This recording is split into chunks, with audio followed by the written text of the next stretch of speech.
এই যে দেখেন, আমি বলেছিলাম না বাড়ি থেকে আস্তে আস্তে কাঁঠালগুলো না জানি পেকে পড়ে যায়। 1 2 3 4 5, ওইখানে একটা, মোট 6টা কাঁঠাল পেকে পড়ে গেছে। পরে হচ্ছে এখান দিয়ে মনে হয় কেউ কেটে নিছে, তাদেরকে বলা হয়েছে যে কাঁঠাল খাইলে নেবে কিনা। এখন আমার হাতে ময়লা, আমি এগুলো পরিষ্কার করতেছিলাম। তো এই যে এটা অলরেডি পচে আছে, পেকে আছে। দেখেন, আমি বলছিলাম না যে আস্তে আস্তে কাঁঠালগুলো, ওই যে আরেকটা, ওটা হচ্ছে ওখানে পচে আছে পেকে, আর এগুলা ঠাস ঠাস করে নিচে পড়ছে পেকে পেকে। এই হচ্ছে কাঁঠালের দুর্দশা। এখন বলবেন যে কাঁঠাল পচাচ্ছি, কাউকে দিচ্ছি না। এখানে আপনার হচ্ছে রিক্সা তো নাই, অটো যে ড্রাইভার, এখানে সব অটো, ওদেরও 2-3টা করে কাঁঠাল বাগান এবং হচ্ছে আম বাগান রয়েছে। এখন বলেন কাকে দিব? এখান দিয়ে ওই যে দেখতে পাচ্ছেন, ওটা হচ্ছে ডরমেটরি, এখান দিয়ে এগুলো হচ্ছে সব সরকারি কোয়ার্টার, আর এটা তো হচ্ছে আমার বাসা। আর ওই দিকে ওই সাইডে এদের সবার হচ্ছে 2-3টা করে আম বাগান রয়েছে। এখন আমি কারে দিব যে কাঁঠাল খেয়ে যান বা আম খেয়ে যান? ওই যে একদিন একটা অটোওয়ালা ছেলেকে বলছিলাম যে তোমরা আম নিয়ে যাও, এখানে অনেক আম। ও বলতেছে আমাদের 3টা বাগান আছে আমের। এবার বুঝেন কারে আমি এগুলা দিব।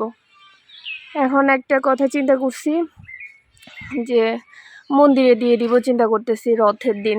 এখন রথ আস্তে আস্তে যদি এগুলা থাকলে ভালো, আর না থাকলে আমি এখন কেটে রাখবো। কাউকে যদি দেখি তাও জিজ্ঞেস করবো যে কেউ কাঁঠাল নেবেন কিনা, তাদেরকে দিয়ে আসবো। আর কয়েকটা হচ্ছে দিদির বাসে দিয়ে আসবো।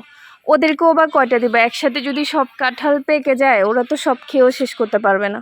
তাও আমি যতগুলা পারি দিয়ে আসবো। আর বাকিগুলা, আর এগুলা খুব একটা বড়ও না, এগুলা খুব বেশি ধরার কারণে এগুলা খুব একটা বড় হয় না, যে এগুলা ছোট ছোট। এটা কাঁঠাল হয়েছে কিনা আমি সেটাতেও কনফিউজ, যে এগুলা কি কাঁঠাল নাকি। কিন্তু এগুলা আর কয়েকদিনের মধ্যে পেকে যাবে। তো আমার অনেক খারাপ লাগতেছে এগুলো দেখে, কারণ হচ্ছে মানুষ পায় না, আর হচ্ছে আমরা পেয়েও খাই না। এই হচ্ছে দুর্দশা কাঁঠালের। যাই হোক, আচ্ছা এটা যেহেতু পচা, আর হচ্ছে এটা কেটে ফেলবো আমি। এখন এটা কেটে দেখবো এটার ভিতরে কি অবস্থা। এখন এক হাতে কাটাও যায় না। যা হোক, দেখি এটার ভিতরে কি অবস্থা। আমি এখন এগুলার সবগুলার শুধুমাত্র বিচি নিয়ে নিব, আসলে এক হাতে কাটা যায় না। এই হচ্ছে কাঁঠাল। ইস, এগুলো একদম, এগুলো খাওয়া, আমার হাতেও অনেক ময়লা, কারণ আমি কাজ করতেছিলাম। এগুলো খাওয়াও যাবে না, এগুলো এত বেশি মানে নরম হয়ে গেছে এগুলো। এখন আমি শুধু এগুলোর বিচিগুলো নেব। ইস, মায়া লাগতেছে আমার। কাঁঠাল খাবো না, কিন্তু কাঁঠালের বিচি আমার অনেক বেশি পছন্দ। বিচিগুলো ছোট ছোট, এটা কিন্তু এই যে এতটুকু একটা কাঁঠালের মধ্যে অনেকগুলোই, তাই না? ভালোই। আমার অনেক মায়া লাগতেছে এই জন্য যে মানে কত গরিব মানুষ আছে, তারা খেতে পায় না ইচ্ছা করলেও।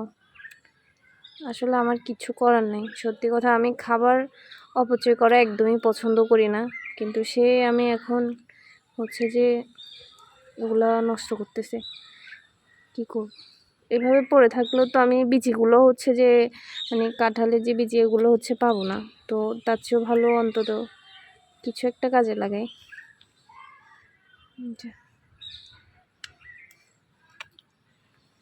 অনেকে আবার হচ্ছে এই কাঁঠালগুলো হচ্ছে নরম কাঁঠালে, অনেকে আবার এই কাঁঠালগুলো খায়ও না, মানে অনেকে শক্ত কাঁঠাল পছন্দ করে। এটা তো নরম কাঁঠাল, এটা অনেকে খাবেও না। আর এটা বেশি একদম পেকে গেছে, মানে এটা আরেকটু আগে পাড়া গেলে মনে হয় যে আরেকটু শক্ত থাকতো। এটা আর খাওয়ার উপযোগী না। প্লিজ কেউ আবার বললেন না কিভাবে খাবার নষ্ট করে। আমি বললামই, কোনো উপায় নাই। তারপরে এই কাঁঠালগুলো যে আমি মানে ধরেন পাঠাবো, কুরিয়ার করব, মানে ওইটা মানে খাজনা থেকে বাজনা বেশি হয়ে যাবে। একটা কাঁঠাল মনে হয় 30-40 টাকা, 50 টাকা বা 100 টাকা, কিন্তু আমার পাঠাইতে লাগবে 300-400 টাকা। মানে ওটা হচ্ছে খাজনার চেয়ে বাজনা বেশি, কোনো প্রয়োজন নেই।